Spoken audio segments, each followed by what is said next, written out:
Hello everyone, hope you're doing well. Today we are back looking at the G sales and it's time to have a look at Japan. Japan is an interesting one because there's a metric ton of G premiums nowadays. It kind of crept up on us. There's now 6, I believe, G premiums are ranked 2, which is just nuts. It's going to be interesting going over pretty much all of them. A lot of them are unique, but they're still the best ones that have been around for the longest time, so we'll cover those ones. The A5M4 is just the same as the standard A5M4, no reason to really pick it up, not a very good vehicle, and also, even though the rank 1 for Japan isn't the strongest, once you get into the early areas of rank 2, the Japanese aviation tree gets incredibly powerful. You also have the Ki 27 Otsu. This one also isn't very good. Has the non-retractable landing gear. Also has a very poor armament of 2 7.7mm. Not worth the time to put into this is probably the way to put it. Not really worth the rewards either, so not a good one. The A7HE1 is okay. It's very similar to the HE112B-0. It has access to the 220mm and the 2792s, but overall it's got a lackluster engine in it. It only has a 2-bladed prop, which doesn't help it at all, and loses a ton of energy in the turn, and also doesn't turn very well, so the elevator not entirely big enough. So for me, this probably isn't worth getting either. So all the rank 1 ones that are available, not really worth it. Rank 2 though, pretty much all of these are worth it, apart from maybe the BF-109E7 and, depending on who you talk to, the H8K3. The Ki 44 is a fantastic vehicle, has a very good engine on it, and even though its firepower isn't the best, it's good enough to knock out most things at 2.7 and around. I would say that this is definitely one of the ones to go for. I'm pretty sure it's part of the starter pack as well, unless they change that for the Ki 27, which would be incredibly sad if that is the case. There's also the Ki 44-2 Otsu. So this one is a standard Ki 44, but has access to 2 40mm guns, which sounds ridiculous, and it is ridiculous. So it's just one of those vehicles which is kind of interesting to see. Has good flight characteristics, just the weaponry isn't as good as the other one, so just a little bit of fun. Don't know why it's a higher BR either. That also seems a little bit odd. The Ki 102 is very similar to the Ki 61s, which is sat in the tech tree. You can even see the Ki 100 here. It's a completely fine vehicle once again. Has the 220mm and the 212.7s. The only one of the series of these which is bad is the one with the MG151s because it feels incredibly heavy. They sorted out that issue with the Ki 100, so it also works very well for what it is. So a completely fine plane, definitely worth giving a go at if you don't prefer the Ki 44-134. The F4U-1A is busted. It has been busted since it's been released. No idea how this thing doesn't go up in BR even more. This thing used to be 2.7. Nowadays it's 3.0, so at least it's in a better BR compared to what it should have been for the longest time. It also gets the good old setups on the universal belts for the 50 cals. It feels really nice to fly. It's one of the best reward grinders in the game for SL at the lower tiers, and will always do incredibly well. This thing took so many years to go slightly up in BR, and it's still very powerful at the BR that it finds itself at. Then you've got the BF-109E7. This is probably closest to the E7U2 if you have that, or the E4, or of course the E3. It's just a bog standard BF-109. It turns pretty well. It has an okay armament, but not the best, and overall pretty decent flight characteristics. The Emil series of BF-109s is super fun. I've really enjoyed them for many years, and the E7 is no different. I just think there are better options, especially with the F4U that is sat there. The H8K3 is a bit of a meme. It's a gunship at the lower levels. It has access to 5 20mm cannons and also 5 7.7mm cannons, and also you can bring along some torpedoes if you want to. Have a bit of fun with it. You also have 800 kilo bombs, which is probably a better idea, but getting to the targets and actually getting them off is not the easiest thing to do. So for me, the H8K3 is okay, but there are better options to be able to do a bunch of different stuff with. The Ki-96 is absolutely terrible. Its engines overheat like nothing else, these good old Nakajima ones, and also its armament is very poor in the form of the 220s and 137. If you want to play a vehicle which is like this but it's actually good, play the Ki-45 Co.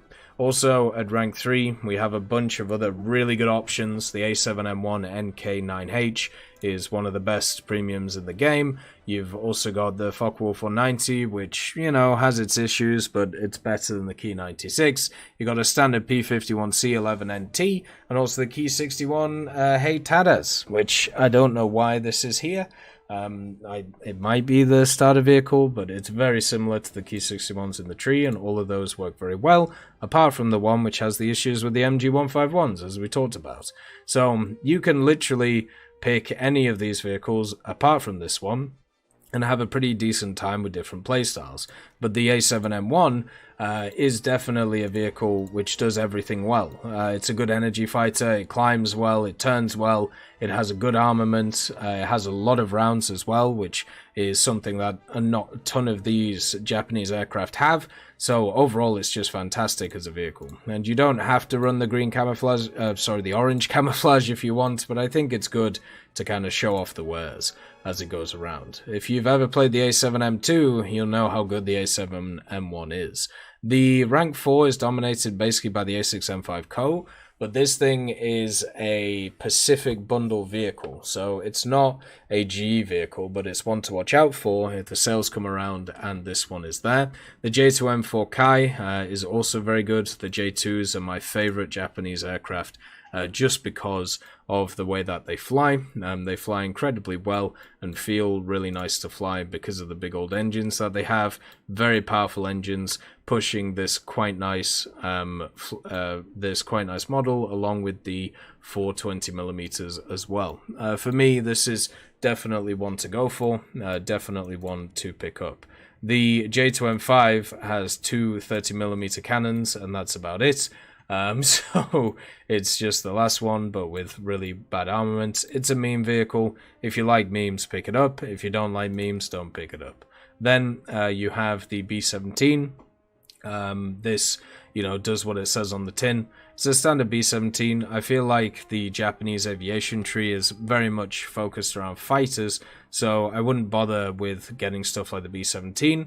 Just play the fighters in the Japanese tree and you'll have a much better time as you go around. Then you also have the Ki-87. This one is a high altitude fighter, which doesn't really fit the general meta of how you play air realistic.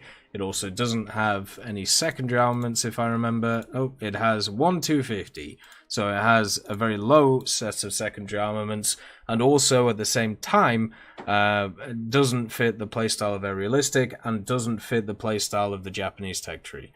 Most of the Japanese tech tree is mid-altitude vehicles, defensively fly, push vehicles down, and then attack them. The only differences are some of them, such as the Ki-84, which you can get above the enemy and then force them down. The Ki-87, unfortunately, cannot do that very effectively, and therefore gets stuck in unfortunate positions, which kind of sucks for it. And then you have, of course, the F-86 F-40 JASDF. This one was always rough to play for the longest time. It does get better matchmaking nowadays compared to what it did.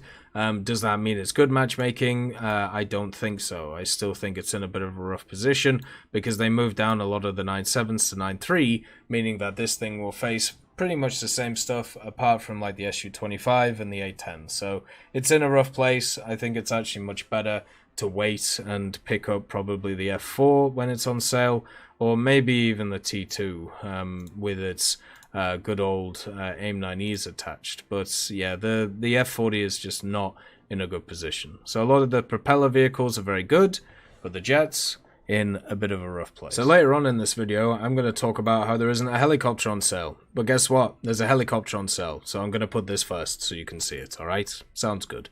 So the AH-1S Kisarazu is on sale. It's the only helicopter, once again, that you can pick up. And I think it's kind of needed because the other vehicles for Japan in the helicopter tree are very rough. The Huey is one of the worst starter vehicles one of the worst starter vehicles in the game for helicopters, and the H1S is of course very similar to the Kisarazu. You also get a cool skin if you're a weeb. You get to enjoy it and enjoy one of the only, I suppose, animated pieces of the game which isn't unofficial. You do get access to TOW2s, so you can get 8 of them. You also get access to some 7.62s and rockets, but you also get the thermals, which is really nice, and also countermeasures of 30 at good old 9.7. So thermals and the TOWs together are a good combo. They work very well. The only issue is the distance that you can engage from. 9.7, it isn't really a BR for Japan, if I remember correctly. There isn't like a ton of vehicles at it. 9.0 and then 11.0 are like the 2 brackets. So if you're going to run this thing at anything, you know, you run it at 11.0, which obviously isn't great. So for me, you would buy this to, you know, grind heli PvE in order to get the AH-64 DJP, which you can then run with your top tier lineup. So that's the reason to pick this up, and then hope in the future that you can get some vehicles around 9.7.10.0 for Japan. The other thing is it does get a tricolor camo, so you don't have to weebify it up if you want, but, you know, people like the weebie.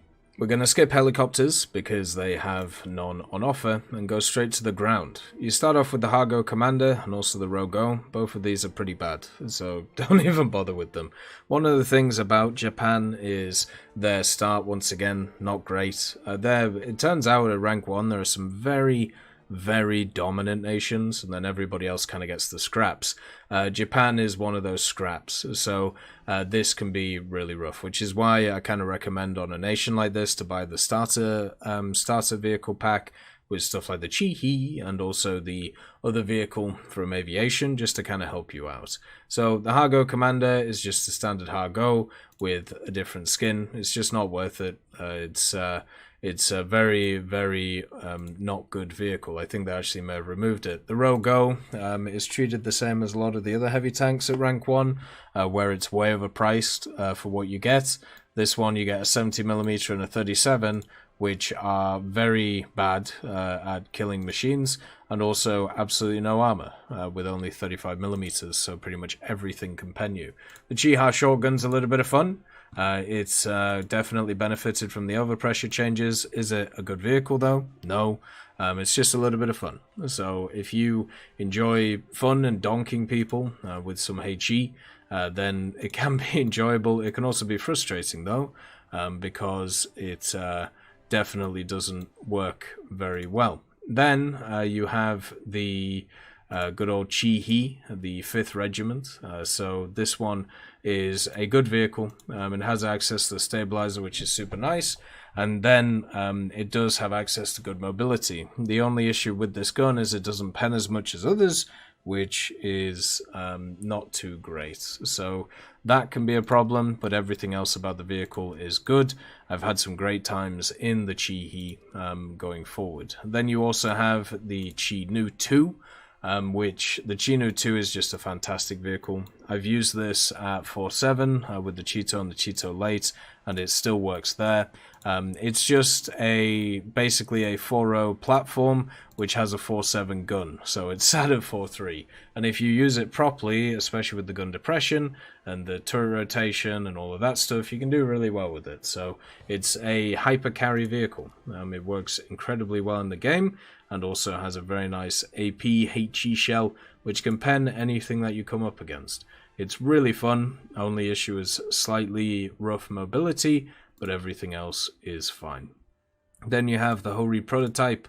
The Hori prototype is alright. It's generally okay, but the issue is, once again, its armor's not great, and it also can't reverse. So that's a bit of a problem. The 105 gun is fun though, and it can, you know, the mobility of the vehicle going forward can get you into a few issues. But I would say after, you know, completing the production version and this one just having slightly weaker armor, it's generally pretty fun. The thing I would say though about this thing is you have some pretty good 6.7 vehicles nowadays for Japan. You also have some pretty good 6.3 ones once you get them spaded. So the Hori could kind of be left out somewhere and not be used as much as it was before. Before you needed it because all these vehicles didn't really exist, but nowadays they do. So it can be left out in the cold after you've researched all of these vehicles. I think a lot of these actually work better than the Hori prototype at the high BRs. The Type 75 MLRS is terrible. There's always people who try and defend this thing. There's no need to defend it. It is just bad. And that's okay. Life goes on. It has no survivability. It has 150 cal. And also can be just detonated very easily, and it has to rely on overpressure to be able to kill people with its rockets, and also has gone through several bugs when it comes to the game, and some of them still haven't been fixed. It's a honey trap, it's disgusting, definitely not worth picking up. For Japanese Naval, there aren't actually that many offerings. They've added a bunch of new vehicles, which aren't attached to the discounts, the Nanohi, and also the Miyoko. So if you want to wait for those, you'll have to wait a little bit longer, maybe some summer sales, or maybe the November sales before they're discounted. You do have the Satsuki though. This is the Mutsuki class reserve. It's okay. It's probably one of the weaker ones out there though, only having 4 single 120mm with a very long reload, and also relying on torpedoes that, to be honest, are not very good compared to a lot of the other torpedoes from the Japanese. They are definitely not long lancers. It also doesn't really have any AA protection, so you are mincemeat to torpedoes from stuff like Hellcats, which is not very fun. So I'd probably just grind through it nowadays. They've actually made like rank 2 so much better for Japan, like with the Hatsuharu and also the Harukaze and the Yugumo. All of these are so much better than what they used to be, and also the Iron Army, of course, with the 3 dual 127s. You also have the Yubari. The Yubari is what I call a hodgepodge.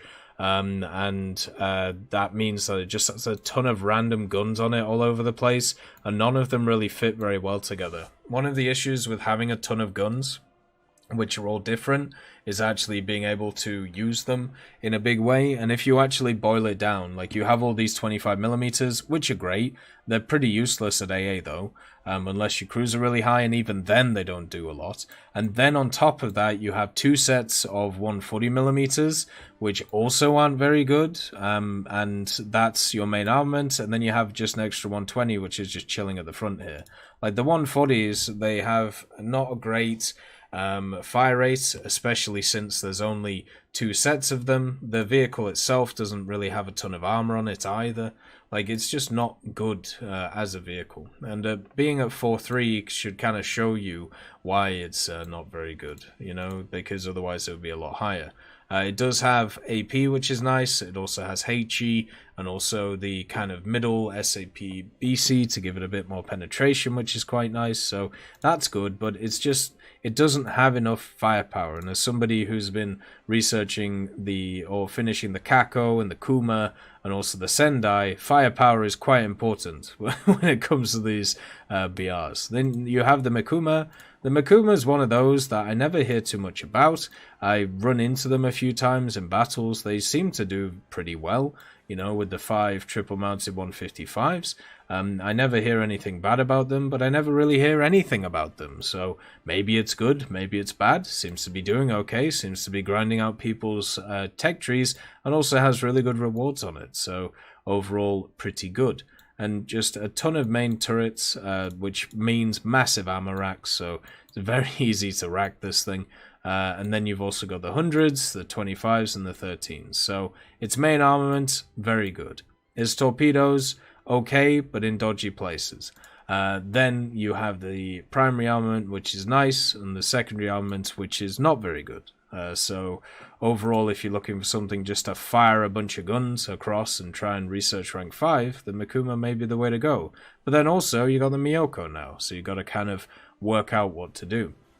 For coastal, you've got the T14. This is the starter one. Don't bother with this. It's just a 25mm and 2 torpedoes. It's much better just grinding through the standard tech tree. You will get to rank 3 and you will wonder why you have decided to grind this tech tree. And the reason you have decided to grind this tech tree is pain. Pain is a great motivator, and rank 1 and rank 2 will teach you this, whether it's through the Sokuteis, the Type 4, the Type 14, all of these. But once you get to rank 3, once you finally get to rank 3, then you get to have a bit of fun. You know, not specifically with this one, but with these two, the K3 and the K7. They're actually good because they have 40mm on the front of them and they can have a bit of fun. So that's why you don't need this. The Type 4 is another vehicle which isn't very good. It just looks kind of fun. Really lacks armament and survivability, but it has these really cool engines on it. So if you want to pick it up for the bling bling factor, I definitely understand. You've then got the Akebono. So the Akebono is very similar to one of them, which is in the tech tree. You got the Ikazuchi class, the Ikazuchi, and then the Akebono, which is pretty similar. Or is it that one, or is it the Isazu? I think it might be the Izuchi. It has access to 2 3-inch guns. The good thing about these guns is they actually have a really good general fire rate on them. I know it says reloading rate 10 seconds, 10 seconds there, but it's not per round. It's probably the way to put it. I'll just show you what I mean from the 3-inch guns. So what it means, the 10 seconds thing, is actually how much it has to take to like do the other things. So you can see here, like the reload is more like, I don't know, like maybe 1.5 seconds. So it kind of shows you that it's much better than what it's advertised for, which is really nice. Then at the same time, with the vehicle, you do have a dual 40mm Bofors on it. It doesn't get access to anything apart from HE and AP, so there's that. And you do get all of the different rounds for the 3-inch guns, though, for the Akebono, which is quite nice. This thing can slaughter pretty much anything in the coastal tech tree, but the problem is, once again, is because it's at 3-3, you run into a lot of destroyers and you can't really do anything against them, so that sucks. It can output decent damage, but nothing compared to pretty much all the destroyers that exist. Then you got the PGO-2. PGO-2 is very good. It's incredibly fast, and once again, it's a domineering force in the PT/coastal boat area. There isn't that many vehicles that can actually stand up to the PGO-2, and most of them are way higher BR than it, around 4.3, 4.7. So the PGO-2 can have a lot of fun with stuff which is 2.3 to 3.7. It is a vehicle which has a lot of firepower and a lot of mobility, but not a ton of survivability, and also its range on its gun isn't the best, so you can outrange it with a lot of things like the 40mm Bofors and all of that, so generally it's much easier to use. So for me, when I have a look at stuff like the PGO-2, it's a really good one. You know, just remember to disable this autocannon mod so you can fire it as quick as you want. As always, I hope you have a wonderful day. I'll see you next time. I'd just like to thank Millie Draper, Juan the Panda, Nick R. Kupila, Carrion Crow, Gus Irenicus, Pyman, Merciless Reaper, Orange Tail, Teddy, Daniel Stanton, Moxie B. Young, Peter Grayling, Jerry Provolt, Bareen, Alan Hacker, Sem Arslan, Uncle Bean, Derek R. and Lafouche for supporting the channel.